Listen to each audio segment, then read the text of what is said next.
서울 압구정역 인근에서 롤스로이스 차량을 몰고 인도로 돌진한 20대 남성. 무엇보다 경찰이 남성을 17시간 만에 석방한 사실이 드러나면서 곳곳에서 분노의 목소리가 터져 나왔습니다.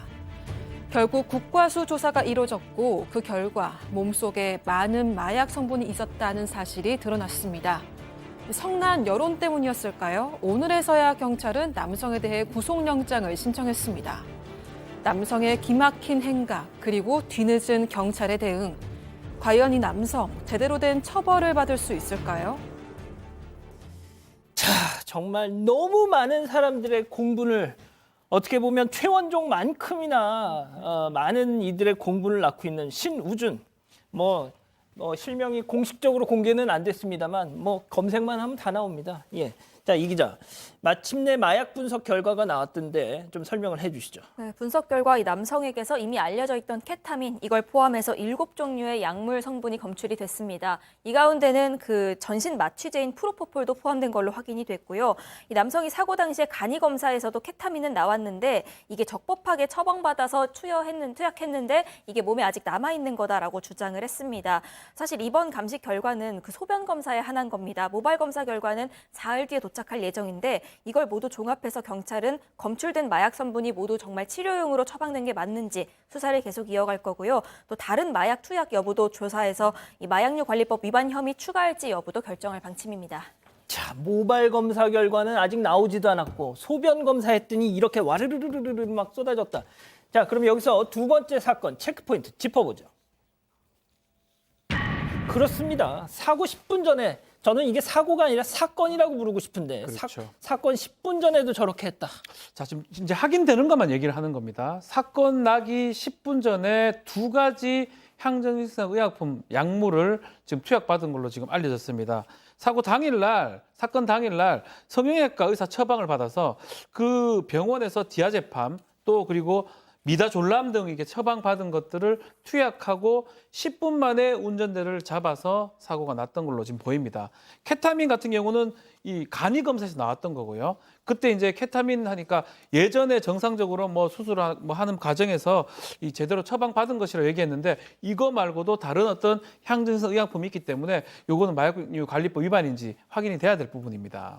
자, 승 의원님 하시고 싶은 말씀 하세요. 전 너무 화가 나는 게 정말 첫 번째 제가 드리고 싶은 게 경찰관들이 만약에 이 사람 딱 보고 눈이 딱 풀렸는 느낌이 들면 우리는 위험운전 치사상이라는 게 있잖아요. 그러면 분명히 운전이 곤란한 상황에서 운전을 했다 그러면 그 혐의를 조금 들여다봤어야 되는데 아마 제가 봤을 땐 그 경찰서에서도 그걸 확인했을 것 같은데 명확하게 나오지는 않았는 것 같아요. 그래서 제가 꼭 하고 싶은 거는 지금 나와 있는 그 두 가지가 이 사람이 운전하기 10분 전에 투약을 했다라고 하면 과연 그게 다른 종류의 어떤 그 향정인데 그게 같은 어떤 그 용도로 사용됐는지 즉 의료용으로 사용됐는지는 저는 분명히 의심이 있습니다. 그렇기 때문에 지금 마약하는 모든 내용뿐만 아니라 지금 이 사람이 하고 있는 범죄 중에 그 장소를 떠났다는 느낌, 떠나는 모습도 보였기 때문에 뺑소니 운전까지 같이 함께해서 저 사람에게 정말 그 범죄에 합당한 형량을 부여할 수 있도록 이제는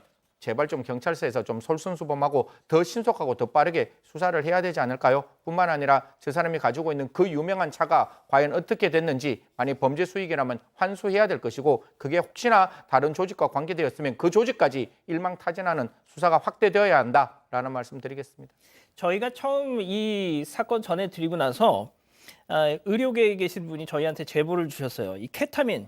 그러니까 초기 간이 검사에서 검출됐던 케타민은 동물용 마취제로도 쓰일 만큼 엄청난 진짜 시체말로 약발이 있다는 겁니다. 그래서 마취 통증과 의사 선생님들도 정말 진짜 절박하지 않으면 처방을 거의 안 해주는 약이라는데 그래서 이 제보자분이 뭐라고 하시냐면 실제 이자가 이 병원에서 이 처방을 받았으면 그 병원, 그 의사도 뭔가 좀 찾아봐야 된다. 이렇게까지 얘기를 하시는 거예요. 자, 뭐가 됐든 신우준, 그렇잖아도 약물이 검출된 이유에 대해서 말한 적이 있어요. 그 얘기 잠깐 들어보시죠. 비타민이 양성이 나왔는데 제가 지루성 피부염을 대학교에서 그거를 받았어요, 형님. 지루성 피부염 진단을 받아가지고 이제 그걸로 병원 병원을 소개받아서 거기서 이제 치료하다가 거기서 이제 수면 마취를 받았는데 그게 케타민이 들어가 있었나 봐요, 형님. 그래서 그걸로 인해서 케타민 양성이 나왔는데 경찰 쪽에서도 그 병원 저 수면 마취해 주신 원장님 있잖아요. 그 원장님이랑 통화하시고 그다음에 진단서 제출하고 그렇게 해서 이제 얘기가 됐습니다. 자, 교수님. 지루성 피부염. 우울증 약도 있고요. 얘가 지금 복용한 것 중에 피부염하고 별로 관계없는 향정신성 의약품들이 꽤 있습니다. 그렇기 때문에 지금 이런 이제 그 주장은 터무니없는 얘기고요. 제가 볼 때는 이 성형외과도 엮여야 될 것 같습니다. 이거 그 처방전에 이름이 있는 분이 예. 이제 지루성 피부염에다가 이런 약물을 처방했다는 건 터무니없는 얘기예요. 그렇기 때문에 이것은 제가 볼 때 이 사람만의 문제가 아니라 이 사람에게 이런 약물을 그러니까요. 처방할 수 있는 위치에 있는 사람까지 모두 엮여 있는 사건으로 보입니다. 아, 진짜 제보자분 말씀이 지금 교수님 말씀이랑 똑같아요. 이거는 저자한테서 그칠 게 아니라 그 뒤 뭐 이 배경도 좀 캐봐야 된다. 자, 그런데 지금 제일 안타깝고 걱정스러운 건 저자가 몰았던 그 차에 깔렸던 피해자입니다. 이 피해자 여성분이죠. 그 오빠의 육성으로 직접 그 피해자분의 상태 들어보시죠. 별로 더 안 좋아졌어요. 지금 의식은 아예 아직 없으신가요? 네네. 아이고. 그래서 기다리는 수밖에 없어서 따로 뭐 아무것도 그런 건 없어. 뭐 경찰 쪽에서도 뭐 온 것도 없고 일단은 기다리는 수밖에 없다고. 수술이 이제 더 남았는데 몸 상태가 안 좋으니까 이제 수술도 진행할 수 있을지 없을지 그것도 이제 모르는 거니까. 저 피해자가 차 앞바퀴에 깔린 상태에서도 안 죽었잖아 했던 놈입니다. 네, 이 피해 여성은 15시간에 걸친 큰 수술을 이미 받았고요. 추가적인 수술도 불가피한 상황입니다. 그런데 아직까지 의식이 없습니다. 몸 상태가 좋지 않기 때문에 그냥 무작정 기다리고 있는 상황입니다. 당연히 피해자 조사도 못한 상황이고요. 이 피해 여성 측은 그 마약 증세가 약하더라도 이 피해자 상태가 위중하고 또 인도로 차량을 돌진했다면 진작에 구속영장 신청했어야 한다 이렇게 주장을 했습니다. 이 여성의 오빠는 꿈을 이루겠다면서 서울로 간 지 1년 만에 동생이 이런 사고를 겪게 될 줄 몰랐다면서 사건의 진상 빨리 밝혀졌으면 좋겠다고 전했습니다. 자, 박 변호사님. 네. 진짜 말씀 잘해 주셔야 됩니다.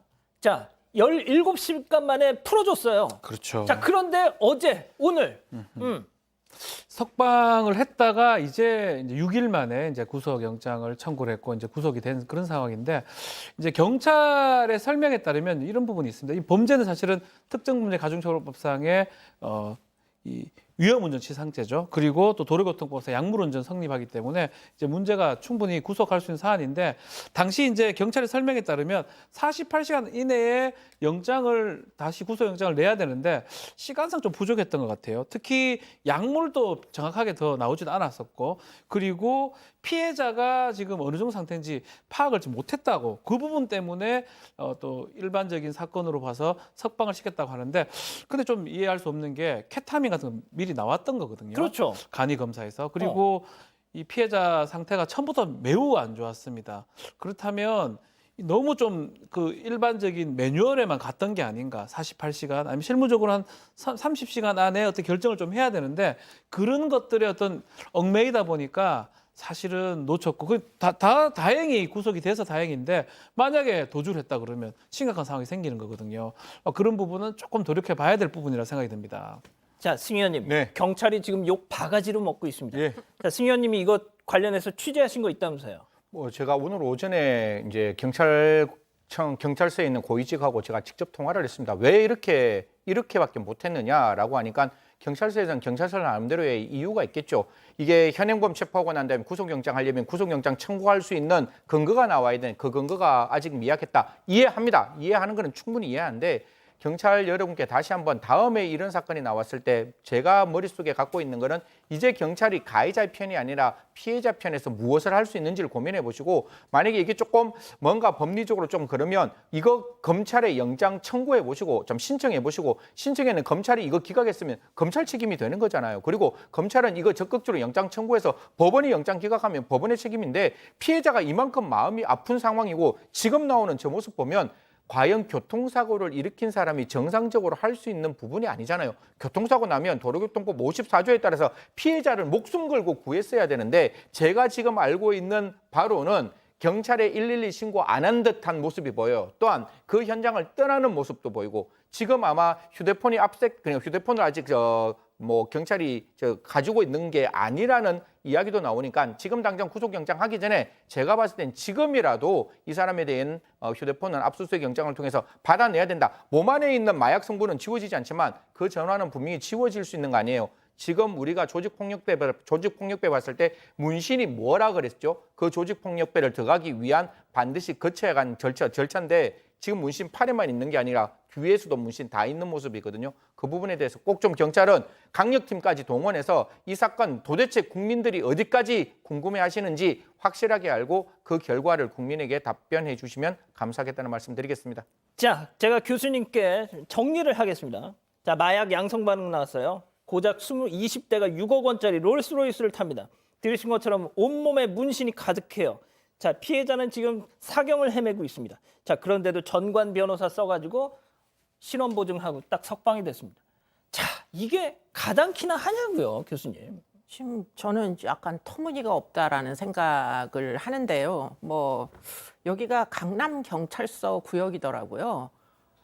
옛날에 이게 꽤 오래전인데 강남경찰서 굉장히 문제가 많아서 멤버들이 다 바뀌었습니다. 그때도 마약이었던 걸로 알고 있고요. 조직폭력배, 조직범죄였습니다. 지금 이 사건의 약물만 보더라도 이거는 사실 저 사람이 혼자 구할 수 있는 약물들이 아니에요. 지금 7종 이상 나오는데 그중에는 마약류도 있고 향정신성 의약품도 있고 마취제도 있고 수면제도 있고 굉장히 정말 쉽게 구할 수 없는 약물들이 다 있어가지고 그걸 심지어 처방을 받아가지고 의사가 지금 의사를 통해서 지금 이 약이 다 저 사람에게 주입이 된 것 같은데 그러면 그 의사는 도대체 이 사람을 무슨 진단명으로 이런 많은 약물들을 투약했는지 그 부분부터 이 배후가 이게 사실은 마약범죄는 마약범죄자 혼자서 하는 게 아니라 그 배후의 조직이 있지 않으면 하기가 어려워요. 그렇기 때문에 수사 다시 하시기 바랍니다.